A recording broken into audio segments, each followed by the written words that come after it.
جب سرکار کا نام آیا دروازہ کھل گیا.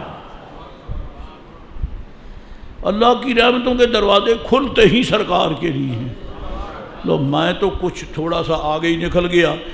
گھڑیاں رکتی نہیں ہیں، چلو نہیں رکتی تو نہ صحیح. حدیث شریف نبی پاک 4 صحابہ کو خصوصیت سے کیوں بیان کرتے ہیں؟ اس کا راز یہ ہے، فقیر نے آیت بھی سنا دی، وہ دوسری حدیث جو پچھلے جمعہ شروع کی وہ بھی ابھی پینڈنگ ہے، اب تیسری درمیان میں اور آگے. حدیث پاک میں ہے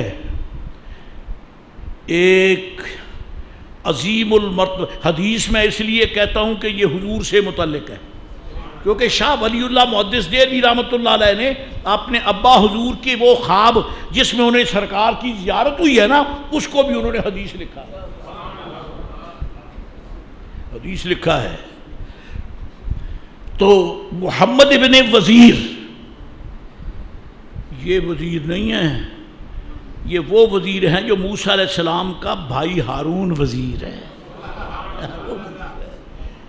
یہ قوم پہ بوجھ ڈالنے والے وزیر ہیں، یہ قوم کا بوجھ اٹھانے والے وزیر. محمد ابن وزیر عظیم المرتبت ولی ہیں. فرماتے ہیں رأیت النبی صلی اللہ علیہ وسلم فی المنام، میں نے اپنی خواب میں سرکار کی زیارت کی، میں نے حضور کی زیارت کی. فدنوت منہ، میں قریب ہو گیا، میں سرکار کے اللہ اکبر اب قریب ہو گیا. تو یہ گلاب کا پھول نہیں ہے، میں قریب ہو کے سونگتا ہوں تو مہک آتی ہے، آپ دور بیٹھے ہیں آپ کو نہیں آتی ہے.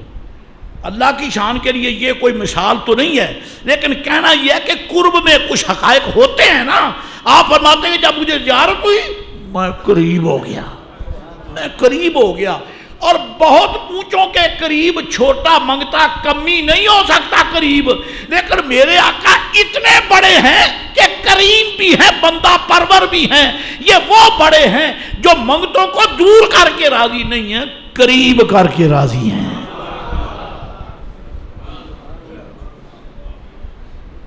قریب کر کے راضی ہیں. فرماتے ہیں کہ میں قریب ہو گیا، پھر میں نے کہا السلام علیکہ یا رسول اللہ. وہ سنی جو ہے، سنیوں کا پیر جو ہے، اور کیا وظیفہ پڑھے گا؟ السلام علیکہ یا رسول اللہ سنی پڑھیں گے نا.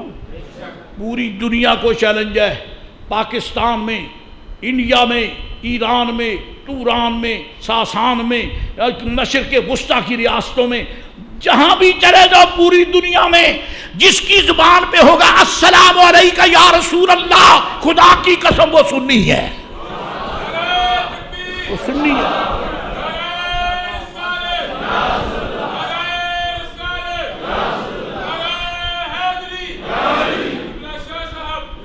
رب نے یہ وظیفہ سنبھال کر سنیوں کے لیے رکھا ہے. السلام علیکہ یا رسول اللہ. قریب ہو کے میں نے عرض کیا السلام علیکہ یا رسول اللہ. فقال لی، سرکار نے مجھے فرمایا وعلیک السلام یا محمد ابن وزیر. یہ کیا مسئلہ ہے؟ حضور کو نام کا بھی پتہ ہے، اس کے ابا کے نام کا بھی پتہ ہے. وہ حضور وہ ہے جو ساری امت کو جانتے ہیں. قسم لے لو میرے نام کا بھی میرے آقا کو علم ہے، آپ کے ناموں کا بھی علم ہے، ہمارے آبا کے ناموں کا علم ہے، ہمارے اجداد کے ناموں کا علم ہے، ہماری امہات کا علم ہے، اور مصطفیٰ پاک کو ہر غلام کا علم ہے.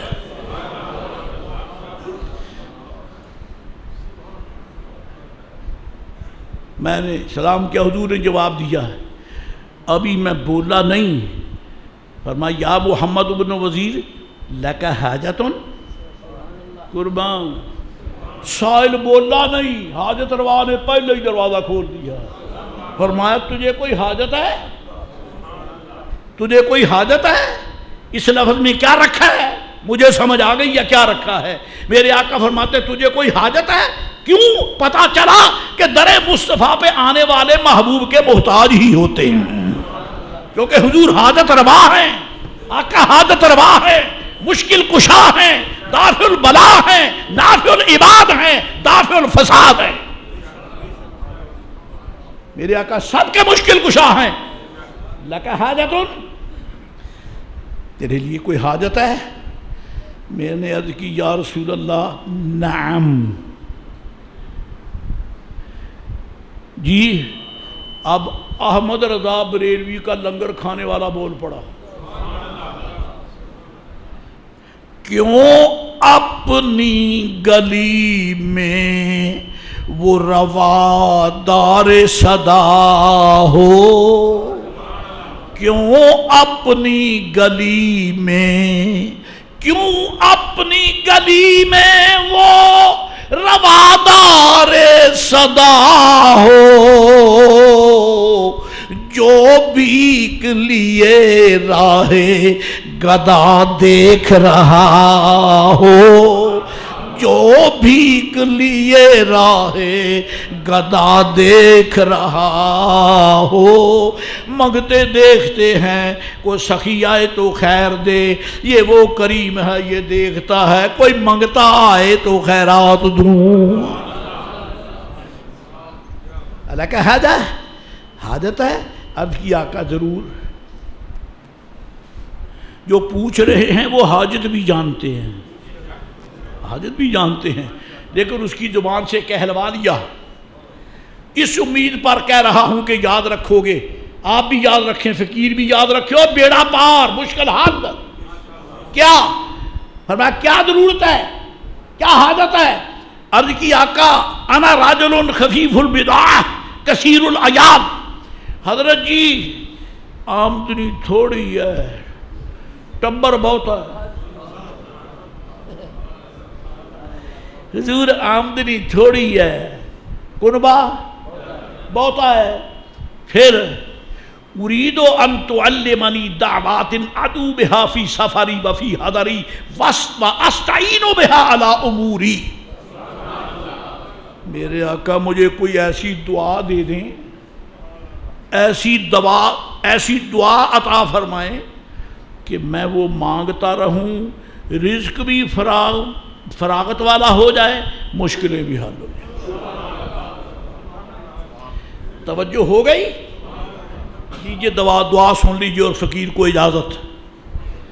میرے آقا مجھے علمنی، اريد ان تعلمنی دعوات، اب بات پھیلتی ہے، میرے پاس وقت نہیں پھیلانے کا، لیکن یہ تو کہہ دوں کہ قرآن میں دعائیں تھوڑی ہیں کہ نہیں ہیں؟ یہ پھر کہتا یا رسول اللہ کو دعا سکھا دیں۔ معلوم ہوتا ہے سارے مسائل ضروری نہیں ہیں کہ قرآن سے ملے، ایسے بھی حقائق ہیں جو مصطفیٰ کے سینے میں ہوتے ہیں۔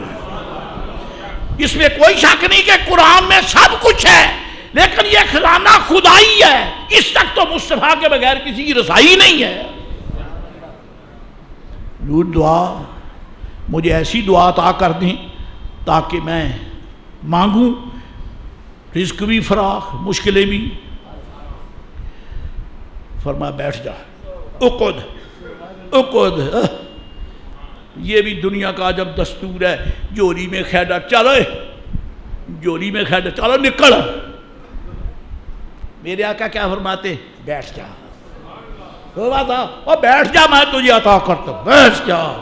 کیونکہ بیٹھنے میں وقار ہے، قرار ہے، سکون ہے، طمانینت ہے۔ گویا فرمایا واپس مڑنے کے لیے تیاری نہ کر، بیٹھ جا، بیٹھا رہ میرے دروازے پر، سب کچھ ملتا رہے گا۔ اقعد، ہو بتا، اور بیٹھ جا، تیرا مقصد پورا ہوگا۔ وہ بھی بیٹھ گیا گوٹھ مار کے، قربان بیٹھ گئے۔ فرمایا علیکا ثلاث دعوات، 3 دعائیں مانگا کر۔ کتنی؟ بولو، لمبی نہیں ہے، ڈرنا نہیں کہ 1 2 3 1 2 3 اول ثانی ثالث 1 2 نا، بالکل مختصر۔ فرمایا علیکا ثلاث دعوات، اور 3 دعائیں مانگا کر، فدعو بہا فی کل وقت شدہ وفی دوبر کل صلاۃ۔ نجدیت کے حلق پر چھری چلا دی میرے آقا نے۔ ان ظالموں کو حدیث نہیں ملتی، کہتے فرضوں کے بعد دعا نہیں، نفلوں کے بعد دعا نہیں۔ میرے آقا فرماتے ہیں بات دوبورا کل صلاۃ فی کل شدت وفی دوبر کل صلاۃ، یہ دعائیں ہر مشکل میں مانگ اور ہر نماز کے بعد مانگ۔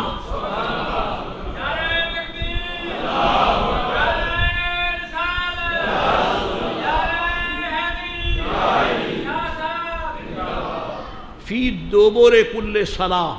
اب وقت نہیں ہے، نہیں تو ترمذی شریف تیرے سامنے کر کے رکھ دوں، جس میں میرے آقا فرماتے ہیں فرضوں کی نماز پڑھنے کے بعد جو دعا کی جاتی ہے وہ نشانے کا تیر ہوتا ہے۔ سرکار وہ کون سی دعا ہے؟ فرمایا قل، یہ کہہ یا قدیم الاحسان۔ ایک دعا ہو گئی، یا قدیم الاحسان ایک، وَيَا مَنْ احسانُهُ فَوْقَ كُلِّ احسان۔ 2، تیسری دعا وَيَا مَالِكَ الدُّنْيَا وَالْآخِرَةِ۔ 3 دعائیں ہو گئیں۔ فرمایا یہ دعائیں مانگا کر، پھر کیا ہوگا؟ فرمایا اجتہد ان تموت علی الاسلام والسنہ۔ فرمایا میرے نیاز مند کوشش کر کہ تو اسلام پر اور اہل سنت کے عقیدے پر مرے۔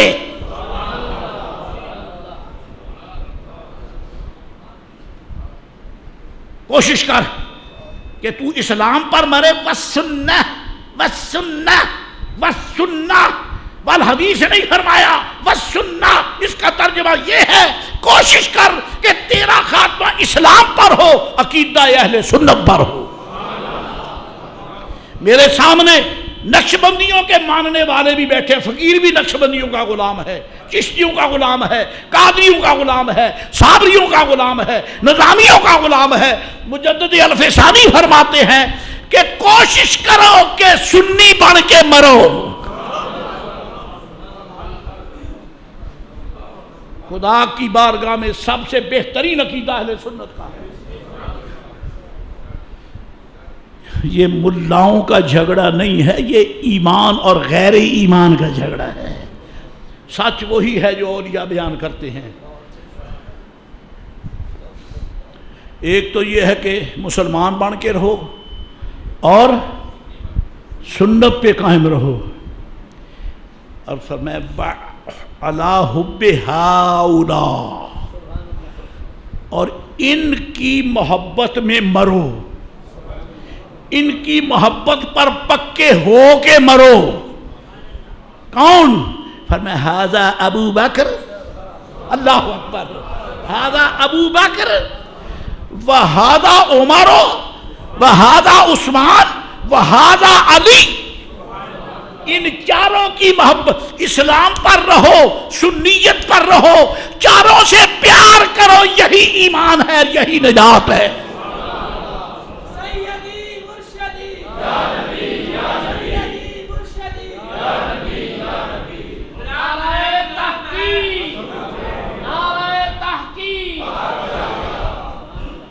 پھر آگے کیا فرمایا؟ فَإِنَّهُ لَا